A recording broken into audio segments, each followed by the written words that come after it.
Hello and welcome again to Nature Only.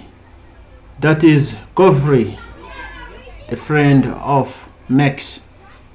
He is a little smaller than Max, this one, but alone he looks like huge. But Max is the boss. But the strange thing is, how did he defeat Max, as Max is the biggest, or Max didn't want to hit a Godfrey, and Godfrey is looking like saying, don't undermine me.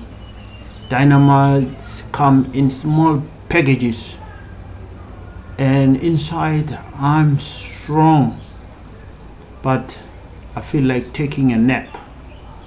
Please don't forget to subscribe to this channel to get more quality content. Cheers for now.